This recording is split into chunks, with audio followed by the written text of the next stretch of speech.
the coronavirus. How are we to think about this from the perspective of biblical creation? Today on Creation Talk.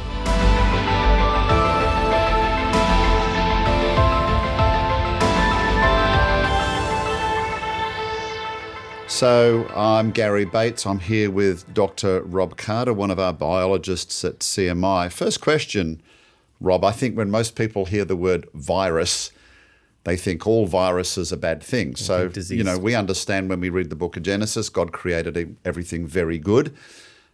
We think viruses are bad. Did they have a pre-fall use or something like that? I mean, common colds are caused by viruses, for example. They're not nice. I love when people ask me this question because what I typically do is I take it and I flip it on its head. And I start off by saying, almost all viruses are beneficial. Almost all viruses are good. That's surprising. Yeah, and they said, what? Viruses cause sickness? A few of them do. But most of the viruses in the world are beneficial to entire ecosystems, to people, oceanic life. For instance, you've probably heard that we have more bacteria in our gut than we have cells in our body. Yeah, and tons of it on our skin. We have more viruses in our body than we have bacteria. The viruses are there. They're controlling the number of bacteria. They're controlling the species of bacteria. So they are regulating the bacteria that without the viruses, the bacteria might eat us. I don't know what would happen if we had no viruses there, but this is delicate, beautiful balance where God created this system to work very nicely. And there's a lot of different species of viruses involved in this. Same thing's true in the ocean. There's lots of bacteria in the ocean. A bacterial soup. It's bacterial soup, but there are more viruses than bacteria. Yeah. They're regulating the species of bacteria. So viruses are good. That's our starting point. Right. Something happened. Yeah, So something now happened. viruses are not living things in themselves, correct? Yeah. So they have to hijack the machinery of the cell. Yeah, we don't define viruses as alive. They're literally like little machines that copy themselves and go to other cells and get copied again. Right. So from the biblical creation aspect, I mean, there are lots of bad things that occurred in the world. I mean, we know that God wrought a change on creation. Did he change viruses, or how do you think the change in viruses came about from the view of biblical history? What's your take on that? We got multiple different ways that bad viruses could emerge. First of all, we have to account for something that's called the fall. So when Adam rebelled against God and God cursed the world, a very important passage in biblical Christianity, very important passage for theology, but also in biology. Once we have this thing called the curse or the fall, we have sin, we have struggle, we have death, and we have things breaking. Right, so viruses are originally good, and we're talking about the coronavirus. It's obviously not good. So from the view of biblical history, we understand there was a fall, creation was affected. Presumably viruses, did they change at that particular point? I mean, so when we're talking about the fall, this is Genesis chapter 3. Yep. Adam rebelled, God says, okay, he's going to change the world basically as a reminder to us of our sin. When things go wrong, should be a reminder of what went wrong. And in fact, we can look at dangerous viruses like coronaviruses as a reminder of that. But ultimately, how did they change? What's our best take on that? There's several different ways that viruses can change or emerge. One of the ways is if you just look at like a human cell, we produce a lot of very virus-like things. We make protein coats, we make RNA, DNA, we have all these little machines in there. And honestly, we do a lot of virus-like things in our own body. So if you take that system that's already producing these things that are sort of virus-like, and maybe one thing breaks, or maybe a mutation happens that prevents the body from being able to recognize it and doesn't know what to do with it, and the thing starts copying itself like crazy. So some viruses might have actually escaped from a designed cellular environment. That's really interesting. I remember I read an article about that in our Journal of Creation a couple years ago, and my mind exploded. I said, what? I had never heard of any of this before. What a really cool idea. What was it? So, Rob, people are talking about this particular coronavirus. What you just mentioned there was interesting, though. They can escape, basically. So they're talking about the coronavirus actually jumping from another species. Yeah. We've seen bird flu, right? It's escaped from from birds to humans. There's been the swine flu that has crossed over. They're suggesting this one may have come from bats. We don't really know. Yeah. So this is a particularly interesting aspect. So viruses are not living things in themselves. They're machineries, and it looks like they can jump from one host to another. And that's when the problems start. Right. A lot of species host viruses that don't cause disease. The classic one is influenza. If you look at ducks and geese and swans, they carry all the different possible strains of influenza, and those influenza viruses usually don't cause disease in the birds. In fact, if you ever go swimming in a lake, if that lake had ducks in it, you're swimming amongst influenza viruses. But they can't infect humans, usually, and they don't cause disease in the birds. So there's probably a good function of those in the birds that probably no one's ever looked at. So do they have to mutate before they'll cause the illness in a human, or is it just the fact that what's immunity is built up in one species transferring to another that is not immune? Well, immunity building up on one species is almost like an evolutionary argument.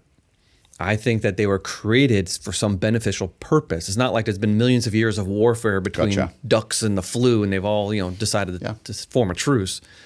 But they're created with a purpose. But a couple of mutations on the thing that recognizes the thing on the outside of a cell that the flu uses to grab onto to get into the cell, well, humans and ducks have different receptors. But if you change that receptor detector protein a little bit, all of a sudden it can grab onto a human. And so it can jump. It's called a zoonotic or zoonotic. That's zoo is in that word. It's a virus that jumps from one species to another. And those are bad because we don't have flu naturally. It's not part of humanity. And our bodies don't know how to regulate it apparently like a duck does. And so when it hops species, it burns hot, it burns fast, it causes lots of disease, it causes death. So we have Ebola, we have influenza, and we have now the coronavirus. Scientifically, these emerging viruses and the way you've just explained them, particularly crossing species, this is a real threat. It is absolutely a real threat. And it's happened multiple times in human history. I mean, the flu came from somewhere. Yeah. And it killed a lot of people. And other viruses also in ancient history. Yeah. Now, one thing I've learned working with you is that the fact is that some of these viruses can naturally burn themselves out. I think you and Dr. John Sanford wrote an article in a secular journal, in fact, about the Spanish flu, which killed millions and millions of people. More people died in 1917 and 18 from the flu than died in World War I, which was a massive episode of death. But it actually went extinct. And actually what you were saying in that article is the fact that it went extinct was a very, very strong argument against evolution. Why? Just explain in a lay perspective for folks if you can. Let's say it this way. Influenza virus is at war with the human immune system. Only the strongest viruses get passed on to the next person. In one sense, we would call that natural selection. Yeah. Very strong selection. Yeah, which is part of the creation model we don't have a problem with. That's right. But the mutations that occur, because influenza, the way it reproduces, it makes lots of errors. So lots of mutations happen in that DNA strand. But only a couple of those affect the thing that the human immune system can see. So most of the errors are accumulating in this virus, and they're not subject to natural selection. So Spanish flu starts in 1917, sweeps across the world, and has been in humanity ever since. But it went extinct in 2009 after more than 10% of his genome had mutated. We call that genetic entropy. That is, you just apply the idea of entropy, that everything falls apart over time, to genetics, and we can see it. Mutations accumulate too quickly, and natural selection doesn't remove most of them. Because it can't see them, right? Because it can't see them. Right. Therefore, most species are doomed to extinction. And we actually wrote a computer model a couple of years before we did the study on the influenza genome itself, and the two things matched up beautifully. And sure enough, extinction happened. In fact, we published the fact that the human, not the swine H1N1, but the human H1N1 influenza virus went extinct in 2009. The creationists noticed it. The evolutionary community had missed it. Now, it's a problem for evolution because what we're saying is genetic entropy. And by the way, we see that just in our genomes in every species we've looked at. Basically, mutations are increasing in the populations around the world. But when we're talking about viruses here, it's occurring within them as well, and that's why it's burned itself out so quickly. That's the hope anyway, and we saw it in H1N1. I believe the same thing's happening in Ebola, but we don't have enough data for Ebola. We don't have data going back to 1917. We have 1976. Yeah. And so, but the trajectory of the mutation curve is the same as in influenza. So hopefully Ebola will just disintegrate itself. That would be wonderful. Yeah. But it doesn't mean something else isn't going to pop up from somewhere else. Yeah.